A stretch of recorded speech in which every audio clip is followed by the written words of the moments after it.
Les matins de France Culture. Guillaume Erner.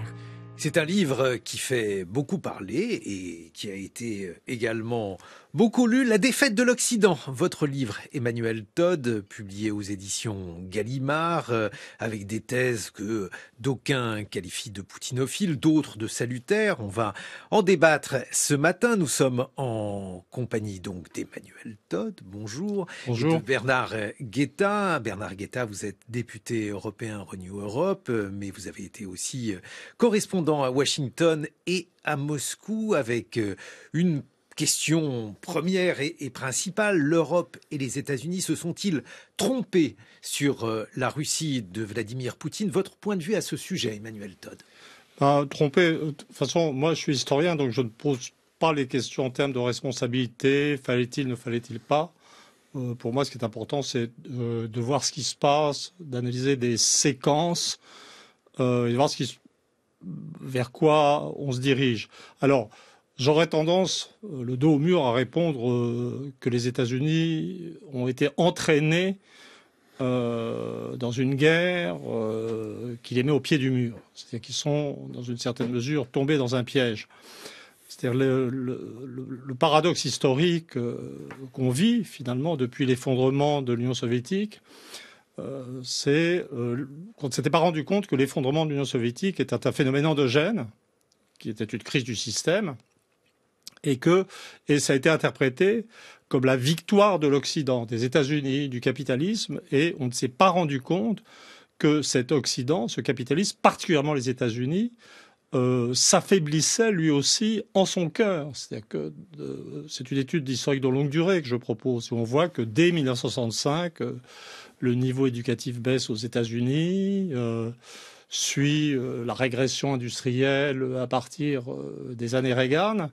Et donc, on a vu ce système, je veux dire, s'affaiblissant en son cœur, s'étendre vers l'Est, atteindre les marges de la Russie dans un état de surestimation considérable de ses forces réelles. Et pour aller vite, parce que je ne veux pas monopoliser la parole, en fait, ce qui s'est passé en Ukraine, je pense qu'on reviendra sur les détails, mais c'est que les États-Unis, l'OTAN, s'est trouvé engagé dans un soutien à un régime ukrainien auquel ils avaient promis beaucoup, mais en s'apercevant qu'ils n'avaient juste pas les moyens matériels de le fournir suffisamment en armes.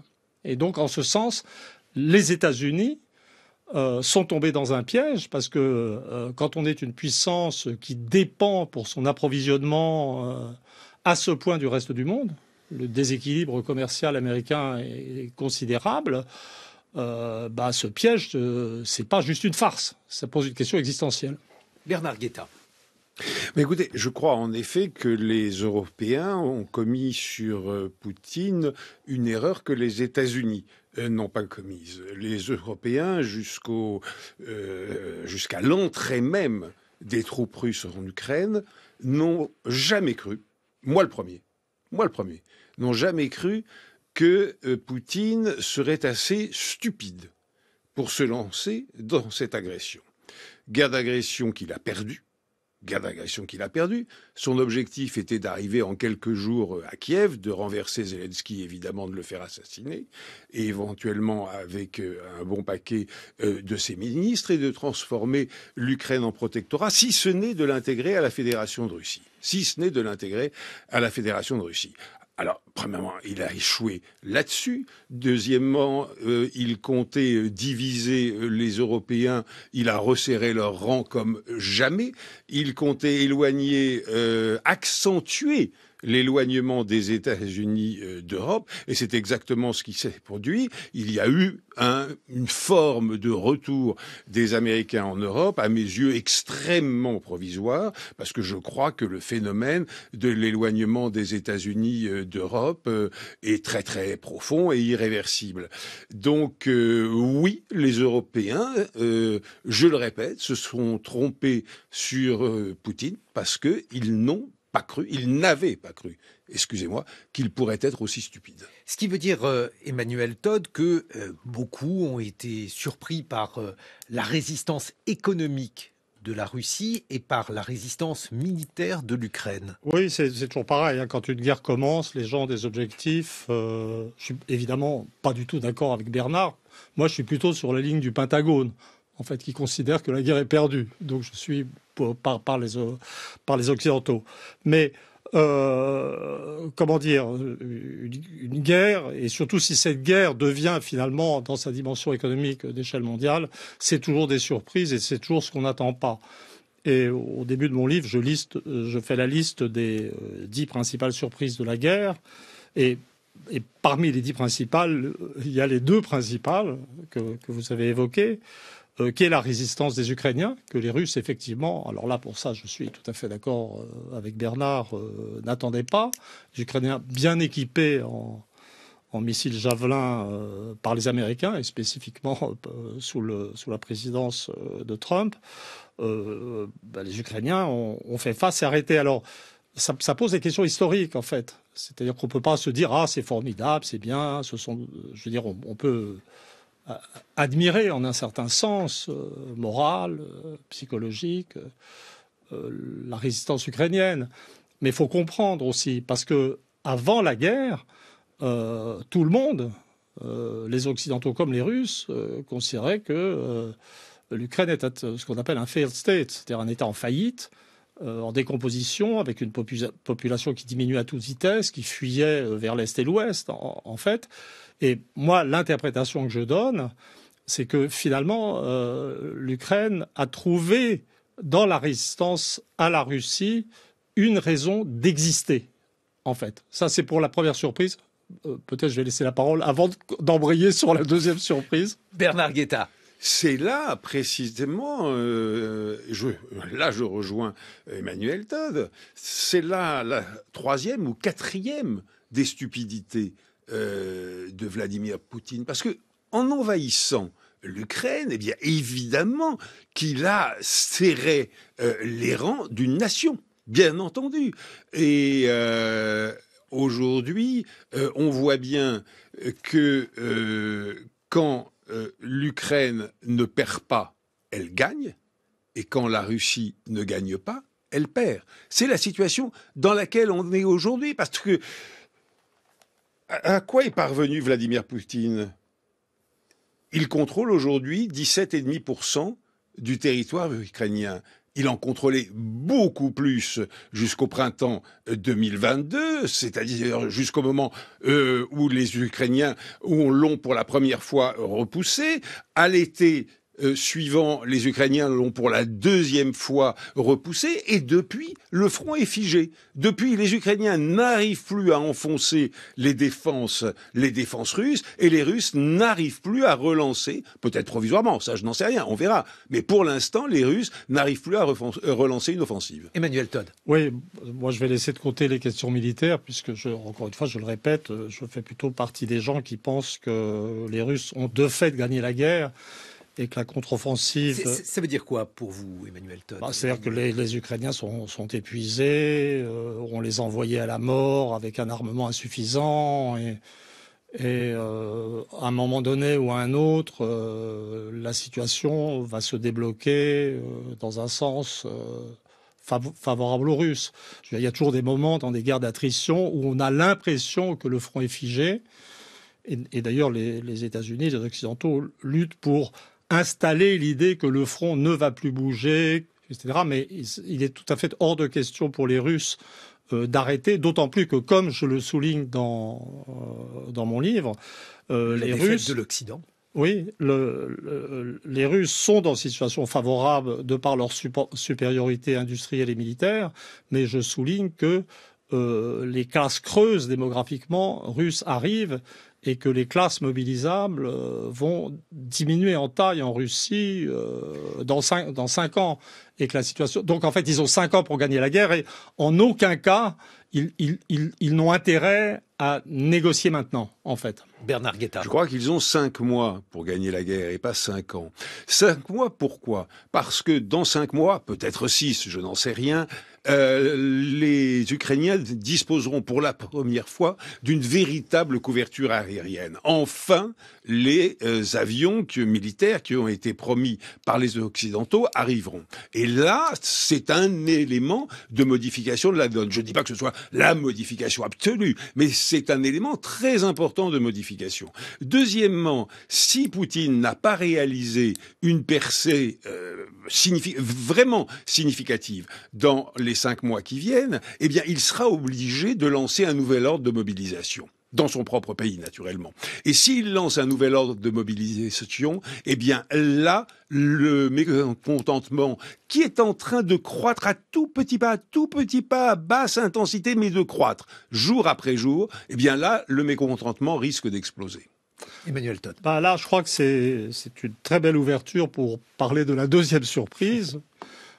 Qui pour moi est en fait presque plus importante que la première. La première surprise, c'était la résistance ukrainienne, ou d'une partie de l'Ukraine. Il faudrait revenir aussi là-dessus. C'est la résistance de l'économie russe. C'est-à-dire tout le monde s'attendait sur la foi de calcul de produit intérieur brut, le produit intérieur brut de la mesure conventionnelle, de la Russie plus de la Biélorussie, c'est 3,3% du produit intérieur brut occidental, c'est-à-dire en intégrant Europe, États-Unis, Japon et Corée.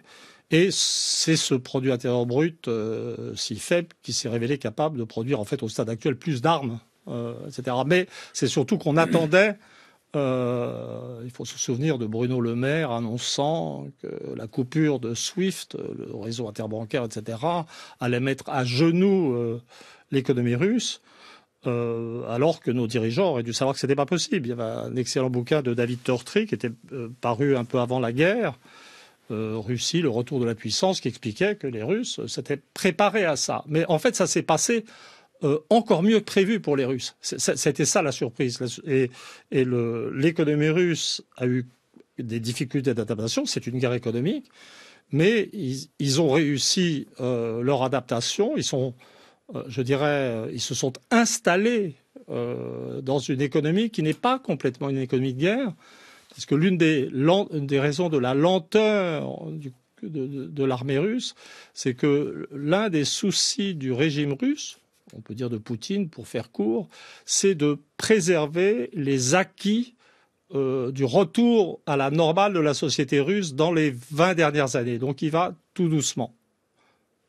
Bernard Guetta, dans une vingtaine de minutes, vous répondrez pas maintenant. À Emmanuel Dommage. Todd sur la question donc de la résilience de l'économie russe, voire sa force. Toutes thèses qui sont donc développées dans votre livre, Emmanuel Todd, La défaite de l'Occident, publié aux éditions Gallimard. 6h30, 9h, les matins de France Culture. Guillaume Erner. Avec un dialogue entamé entre l'essayiste et anthropologue Emmanuel Todd, vous publiez La défaite de l'Occident, et le député européen Renew Europe Bernard Guetta, ancien chroniqueur géopolitique à France Inter, correspondant à Washington et à Moscou. Emmanuel Todd, vous nous expliquiez il y a quelques instants qu'il y avait eu pour vous 2 surprises dans cette guerre en Ukraine. Tout d'abord le fait que l'Ukraine ait résisté, et puis ensuite le fait que l'économie russe ait résisté. Votre réponse, Bernard Guetta, par rapport à la seconde analyse sur l'économie russe d'Emmanuel Todd, le fait notamment que les sanctions semblent aujourd'hui vaines. Pour s'étonner que l'économie russe ne se soit pas effondrée, il faut avoir ignoré le précédent des sanctions prises contre le régime d'apartheid en Afrique du Sud, ou des sanctions prises contre le régime des mollahs en Iran. Aucun de ces 2 trains de sanctions n'avait fait s'effondrer ces régimes. En revanche, elles avaient créé des difficultés considérables et organisé une pression économique et politique gigantesque sur ces régimes. C'est exactement la même chose qui se passe aujourd'hui en Russie. J'entends dire, vous venez de le dire vous-même à l'instant en reprenant ce qu'énormément d'hommes politiques et d'analystes disent. Les sanctions se sont avérées inefficaces. Mais qu'est-ce que ça veut dire, inefficaces? Je constate qu'aujourd'hui, dans l'industrie russe, l'industrie civile, l'industrie automobile, etc., tout simplement, on manque de pièces de rechange, on manque de matières premières. Alors, je ne dis pas qu'il n'y en ait pas du tout. Évidemment qu'on peut toujours contourner les sanctions. Il suffit d'aller, par exemple, à Dubaï pour voir à quel point les Iraniens contournent les sanctions. Mais néanmoins, les difficultés sont là. On dit, deuxièmement, mais regardez, l'économie russe a 3,5% de croissance. Oui, effectivement, l'économie russe a 3,5% de croissance. Mais premièrement, à partir de quoi? Et deuxièmement, pourquoi est-ce qu'il y a cette croissance? C'est très simple. On a vidé, vous me comprenez, pas à 100%, mais considérablement amoindri les budgets de la santé, les budgets de l'éducation, les budgets des infrastructures, des routes, etc., pour bourrer l'industrie militaire de budget. Eh bien, évidemment, qu'à ce moment-là, en faisant ça, on booste une croissance. Mais premièrement, cette croissance est extraordinairement artificielle. Et deuxièmement, l'économie russe continue de s'affaiblir, mais à vitesse grand V. Emmanuel Todd. Oui, alors l'un des éléments, je suis bien entendu en désaccord, il va de soi, mais l'un des éléments quand même qui explique la résistance de l'économie russe, c'est que le reste du monde, comme on dit maintenant, au fond, très discrètement et de moins en moins discrètement, et pas simplement la Chine, l'Inde, mais aussi les pays musulmans, ont finalement au fond pris le parti de la Russie et soutiennent l'économie russe. C'est pour ça que l'économie russe a tenu par sa restructuration interne, un mélange d'action de l'État forte et de marché. Les Russes sont maintenant très attachés à l'économie de marché, mais aussi finalement de choix du reste du monde, de commercer, de soutenir la Russie.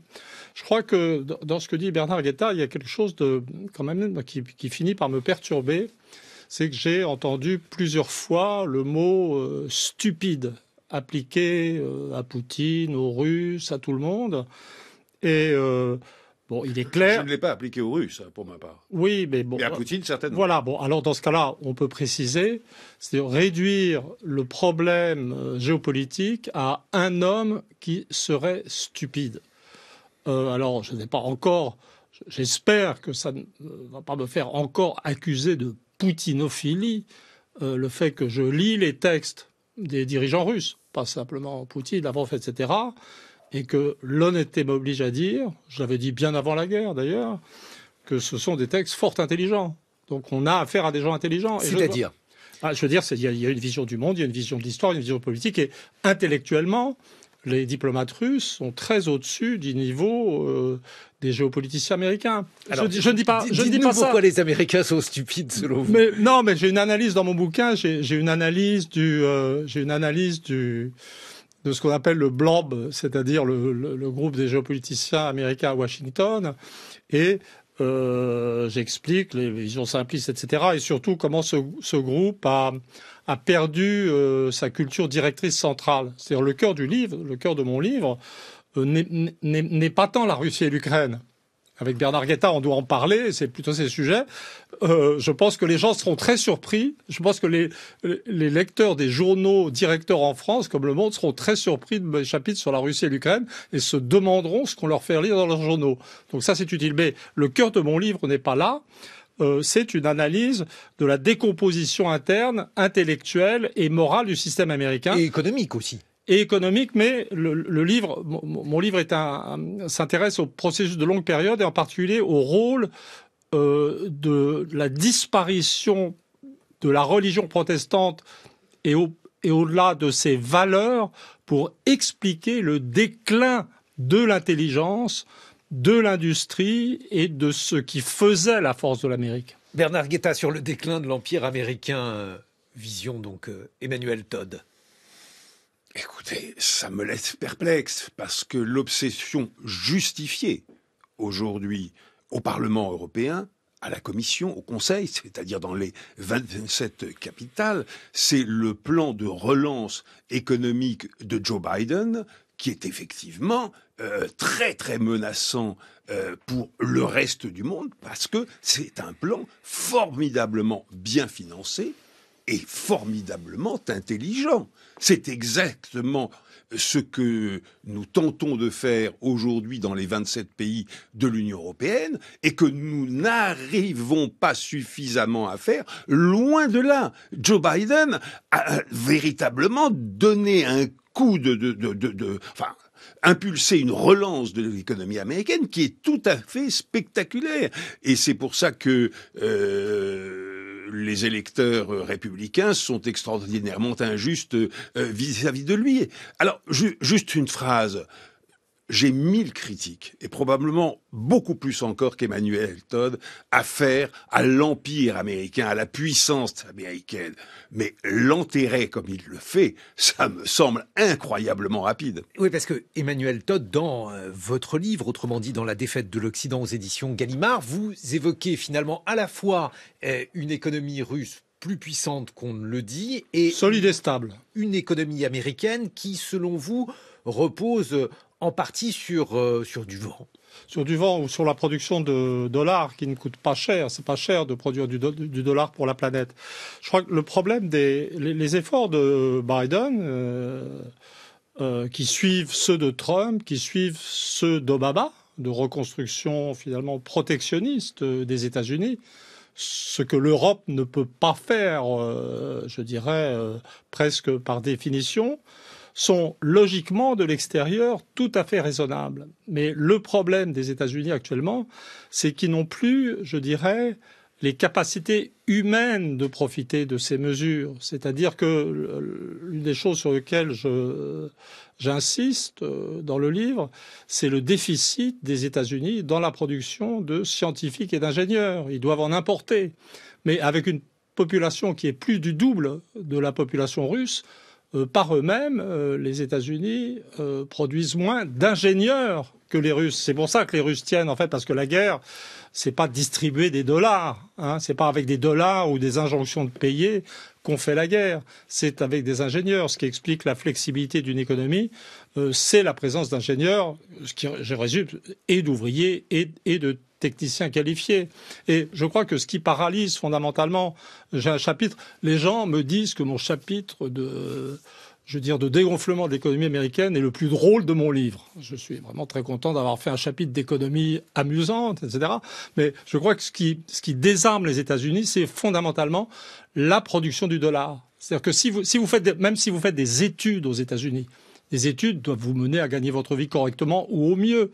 Mais ce qui rapporte, c'est pas de faire des études scientifiques ou d'ingénieurs, c'est de se rapprocher des professions qui vous mettent près de la production de dollars, les productions d'avocats, de financiers, de ces trucs-là. Mais avec ces gens-là, quand on est en guerre, la guerre est un test de réalité incroyable, on ne va nulle part. C'est ça le problème. Bernard Guetta, le fait que l'économie américaine donc soit remplie de bullshit jobs, comme le disait le regretté David Graeber, avec donc une vision pour Emmanuel Todd d'une économie bâtie sur du sable, du vent, ce que vous voudrez. Écoutez, bullshit job, ça existe malheureusement partout, pas seulement aux États-Unis, et bien loin de là, premièrement. Deuxièmement, j'aimerais que nous, en Europe, nous ayons les mêmes faiblesses économiques que les États-Unis. Vous comprenez mon ironie. J'aimerais que nous ayons la faiblesse de la Silicon Valley, j'aimerais que nous ayons la faiblesse du système financier américain, parce que ça pèse considérablement dans la balance. J'aimerais que nous ayons la faiblesse des innovations industrielles, notamment dans le domaine de l'intelligence artificielle. Non, écoutez, soyons un petit peu sérieux. Encore une fois, enterrer à cette vitesse l'économie américaine et surtout dire que par rapport à l'économie américaine, l'économie russe serait une économie, comment dites-vous, Emmanuel Todd, stable et Équilibré. Stable et équilibrée. Alors oui, et ça me laisse sans voix, parce qu'elle n'est certainement pas stable, et deuxièmement, elle est totalement déséquilibrée, puisqu'elle repose fondamentalement sur l'exportation du sous-sol russe, des matières premières. Il n'y a rien d'autre. Depuis les sanctions, les Russes se sont mis enfin à avoir un semblant d'industrie agricole, d'industrie agroalimentaire. Mais depuis les sanctions, c'est tout. L'économie russe, c'est le gaz et le pétrole. Alors ça, c'est Emmanuel Todd. Oui, alors là, on est dans le cœur du problème, je dirais, politique-pratique, qui n'est pas vraiment l'objet de mon livre. Moi, mon livre, c'est un bouquin d'analyse qui, en théorie, ou en tout cas dans mon espoir, devrait servir à tout le monde. C'est-à-dire, évidemment, peut-être montrer à des gens qui ne sont pas hostiles à la Russie, qui ne sont pas tout seuls intellectuellement, et qu'il y a des gens qui sont encore capables de penser que la Russie, c'est pas juste Poutine le monstre, mais Poutine un type intelligent, mais surtout Poutine qui exprime une culture russe qui a ses traits autoritaires, que j'explique en tant qu'anthropologue, mais que c'est, je veux dire, ce qui est, comment dire, j'ai écrit aussi pour les russophobes, d'une certaine façon. Je veux dire, mon rêve serait d'avoir plein de lectures russophobes qui seraient mieux informées de ce qu'est leur adversaire. Et parce les américanophobes. On ne gagne pas une guerre en disant que l'adversaire est idiot, qu'il n'a pas d'industrie, qu'il n'existe pas. Donc, ça, en effet, les Russes sont des joueurs d'échecs. Les américanophobes, oui. Emmanuel Todd, parce qu'il y a une part d'américanophobie dans votre livre et vos analyses. Non. Vous dites que l'économie américaine est bidon et que cette guerre est une guerre que les Américains ont intérêt à mener. Je vous ai bien lu. Je sais que je suis souvent traité d'être américanophobe quand je fais de la critique de l'Amérique. Moi, j'ai toujours pensé, quand je critiquais l'Amérique, que j'étais sur la position, en fait, d'un démocrate de gauche, non, mais etc. Sur les deux points que je viens de résumer, l'économie bidon, vous venez de le dire, sur le fait que cette guerre en Ukraine était importante pour les Américains, pour l'Amérique plus exactement, que l'Amérique avait intérêt à la mener. Non, elle n'a pas du tout intérêt à la mener. Elle pense avoir intérêt. L'intérêt géopolitique de l'Amérique, quand on lit ce qui reste de rationalité chez les géopoliticiens américains, c'était d'empêcher le rapprochement entre une Allemagne dominant l'Europe et la Russie. Ça, c'est la terreur des stratèges américains. Et on pourrait dire qu'au stade actuel, on a l'impression qu'ils ont réussi. Moi, ce que je dis dans mon livre, c'est que je pense que l'OTAN va perdre cette guerre, que l'un des effets de cet échec militaire sera la dissolution de l'OTAN, et que, inévitablement, dans leur intérêt, et je dirais dans l'intérêt de la paix, l'Allemagne et la Russie finiront par se retrouver, en fait. Bernard Guetta. Il est très possible que l'OTAN soit dissoute, mais pas du tout par l'effet d'une victoire russe en Ukraine. L'OTAN pourrait être dissoute par Donald Trump s'il est réélu en novembre prochain. Et son ambition déclarée est non pas de dissoudre formellement, mais d'affaiblir tellement l'Alliance Atlantique que plusieurs pays se retournent vers les États-Unis dans une tentative d'accords bilatéraux avec Washington. Protégez-nous, protégez-moi, l'Estonie, je ne sais pas, enfin tel ou tel pays. Et l'ambition de Donald Trump serait par là de casser l'Union européenne et en vérité de s'entendre avec Vladimir Poutine sur le dos non seulement des Ukrainiens mais des Européens. Donc effectivement, l'Alliance Atlantique est aujourd'hui considérablement menacée, mais par cette partie trumpiste des États-Unis et certainement pas par Vladimir. Mais si vous me permettez, Guillaume, j'aimerais ajouter un mot. Moi, je ne suis pas du tout russophobe. Non seulement je ne suis pas du tout russophobe, mais comme vous le savez, Emmanuel Todd, je suis plutôt russophile. Je confirme. Mais comme le dit mon ami Adam Michnik, l'intellectuel polonais, je suis un russophile poutinophobe, comme le sont d'ailleurs beaucoup et de plus en plus de Russes. Et vous, Emmanuel Todd? Je pense que c'est une erreur d'opposer Poutine aux Russes. Je suis anthropologue, donc j'analyse d'ailleurs même les différences de système familial entre l'Ukraine centrale, la petite Russie et la grande Russie, pour montrer dans mon livre que le tempérament ukrainien central est plus individualiste, effectivement, que le tempérament russe communautaire, plus autoritaire, égalitaire. Il y a et le régime Poutine exprime finalement, on aime ou on n'aime pas, mais c'est l'acceptation de la réalité, un tempérament russe qui est plus communautaire. Mais il y a une chose sur laquelle je voudrais vraiment répondre, c'est les accusations d'anti-américanisme. C'est-à-dire, moi, les États-Unis et les pays anglo-saxons sont pour moi des pays proches, familialement, et sur lesquels j'hésite. Alors, l'anti-américanisme, j'ai écrit des livres, etc. Mais je voudrais montrer mon honnêteté en citant un chapitre du livre. J'ai un chapitre, on m'accuse, Bernard Guetta le fait souvent, d'être un anglophile congénital ou de naissance, insecouable. C'est vrai que j'ai été formé à la recherche en Angleterre, à Cambridge. Et là, j'ai fini par admettre un processus de décomposition interne touchait le Royaume-Uni, qui expliquait le bellicisme incroyable des États-Unis, et j'ai écrit un chapitre d'une cruauté exceptionnelle contre l'Angleterre, ma maman intellectuelle. Vous voyez? Donc, là, je défends mon intégrité de chercheur. Bernard Guetta. Il y a une chose qui m'a terriblement choqué dans le livre d'Emmanuel Todd, et qui me choque encore ce matin dans son propos. C'est cette idée, je vais caricaturer naturellement, mais c'est cette idée selon laquelle fondamentalement les Russes seraient restés des serfs. Ce n'est pas vrai. Ce n'est pas vrai. Quand j'étais correspondant du Monde pendant la période de la perestroïka à Moscou, en Union soviétique à l'époque, j'ai vu, mais de mes yeux vus et entendus, l'amour de la liberté, l'amour de la démocratie dans ce peuple. Dès que Gorbatchev a soulevé un tout petit peu le couvercle, mais il y a eu une explosion de pluralisme, de revendications, d'intelligence, de fonctionnement démocratique. Arrêtons de dire que les Russes seraient des serfs. Vous savez, j'entends cela énormément au Parlement européen, dans la bouche de beaucoup de mes collègues, pas la majorité, mais de beaucoup de mes collègues qui me disent « Mais Bernard, enfin voyons, jamais les Russes ne pourront être des démocrates. » Ce n'est pas vrai. Emmanuel Todd. Ce n'est pas vrai. Non, d'abord, je n'ai jamais dit dans mon livre que les Russes étaient des serfs. J'ai parlé... Comme vous l'entendez, comme vous le sous-entendez. J'ai parlé d'une culture autoritaire, concept que j'applique également à l'Allemagne, qui fait partie du camp occidental.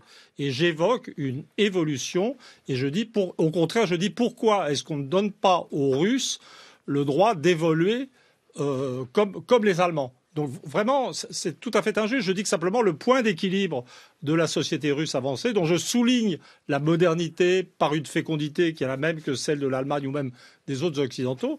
Non, vraiment, ça, je trouve cette accusation très injuste. Je dis simplement que dans la modernité, les peuples avancés gardent des tempéraments assez différents. Bernard Guetta, en conclusion, au stade où nous en sommes dans cette guerre entre la Russie et l'Ukraine, qu'est-ce qui pourrait se dérouler? Vous avez dit qu'il restait 5 ou 6 mois à Vladimir Poutine. Je pense que Vladimir Poutine va essayer de lancer une offensive au printemps, au tout début du printemps, dès la fin du dégel, et que s'il marque des points, ce qui n'est pas impossible, et que s'il marque des points, je ne dis pas s'il gagne la guerre, s'il marque des points, à ce moment-là... Parce que vous ne l'envisagez pas qu'il la gagne dans cette échéance-là?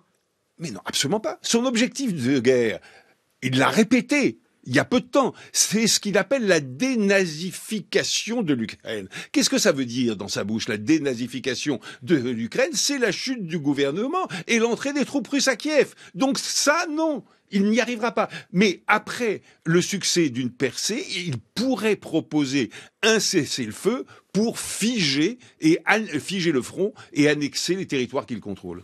Un mot de conclusion. Emmanuel Todd, comment voyez-vous Alors moi, je pense que si je devais, là, on est presque dans un jeu télévisé où on doit dire quelque chose. Mon sentiment, c'est que les Russes veulent récupérer l'ancienne partie russophone qui a été privée du droit d'expression après le coup d'État de Maïdan. Je donne des cartes dans le bouquin qui montrent à quel point l'Ukraine russophone a été éliminée du jeu politique. Ça n'est pas une démocratie, l'Ukraine. Ils veulent récupérer ça. Et je pense effectivement, et là je serais assez d'accord avec Bernard Guetta, de dire qu'ils veulent mettre à Kiev, dans ce qui restera d'Ukraine, un régime, pas satellite, mais neutralisé. Ils peuvent y d'une certaine parvenir. manière. Mais ce dont je suis Et vous sûr... approuvez ça, Mais cet objectif de guerre? Mais ce n'est pas... Moi, je suis historien. Je ne suis pas député européen. Non. Je ne suis pas député vous écrivez européen. un livre très polémique. Mais- Vous écrivez mais- un livre mais très non. polémique avec une thèse. Mais non. Mon livre- Assumez vos thèses. Non, là, comment dire, mon objectif dans ce livre, s'il y a un objectif politique, c'est de rétablir le pluralisme en France, que quelqu'un ou quelques-uns aient la capacité de dire autre chose qu'un discours écrasant et absurde sur la Russie, sur la Mais situation. ce discours n'écrase matin- qu'Emmanuel Todd. Emmanuel Todd, on peut vous lire donc dans La défaite de l'Occident, publié aux éditions Gallimard. Merci Bernard Guetta. Je rappelle que vous êtes député européen Renew Europe.